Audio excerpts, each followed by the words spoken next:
Hey, my name is Eager Builds, and today I'll be going over some rec room building tips, also a little bit of a tutorial on how to use tubes, starting with building ideas. When making a room, try to have an idea that would blow people's minds. Well, obviously, but try to make your rooms unique.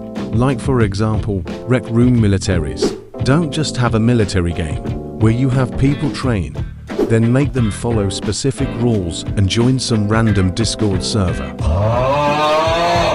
But instead you should make a quest about the military, where you're on a mission, maybe trying to find something.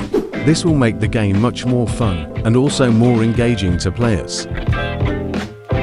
Have you ever been building a room, but when then tried to place another item or shape you get this?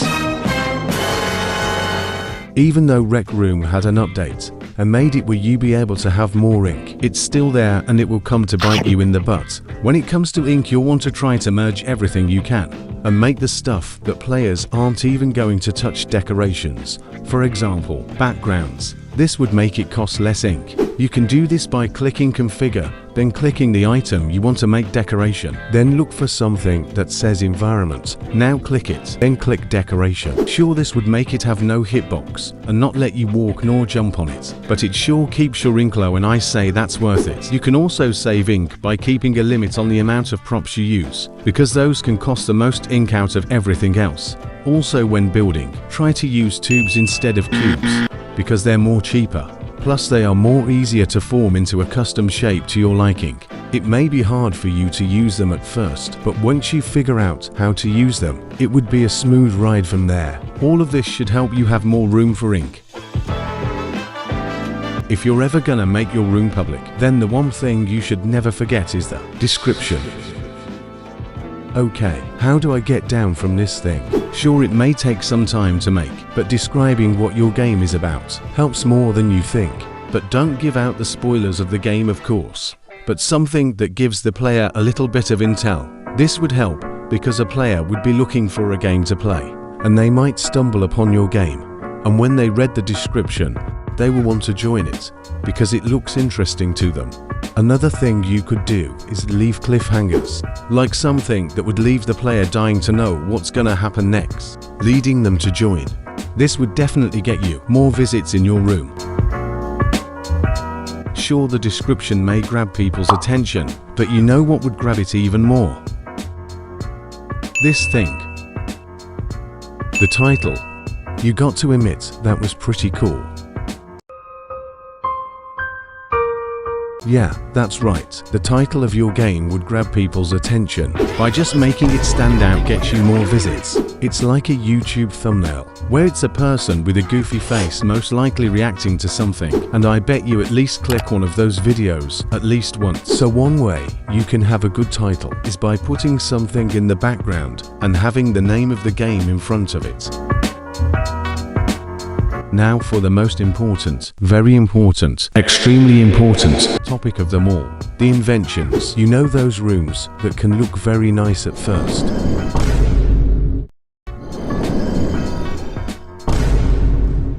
then come to find out it's full of inventions. Sure, you could maybe get lots of visits just by using inventions, but can you even call yourself a builder then? If you're gonna use inventions, then at least use them as a reference. Please just try to avoid using them when you're making your rooms.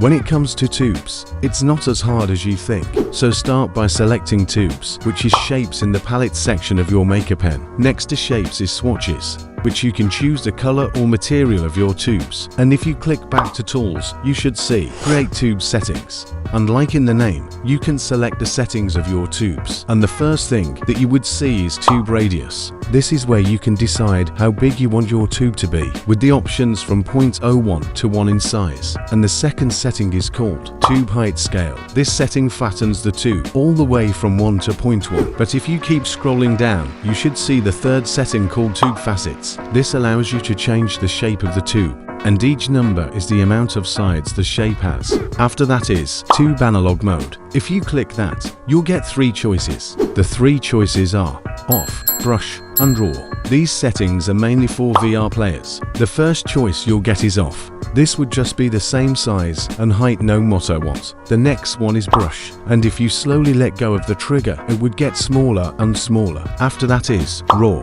It's like brush but more sensitive when you're shrinking its size. Under that, there is a thing called smooth tubes. If you turn that off, you'll get a tube that's not smooth. And the last one is connect nearby tubes. As the name implies, if you turn that on, your tubes would connect like so. Another thing you could do with tubes is edit them. So first thing you need to do is to click edit in the tool section of your Maker pen. It should be on the top left. Then click the tube you want to edit. Now go back to your Maker pen and click edit again, and then click the tube again. If you done it right, you should see blue dots in the tube. This would allow you to make certain adjustments to your tube, like being able to move it to your liking. You could also scale the tube if you made a mistake on its size. And if you use the select button and click the two blue circles, then click insert point, you would be able to have another blue circle to adjust. Another setting allows you to control the placement of your tube much better. These settings are called grid and surface. Like in the name,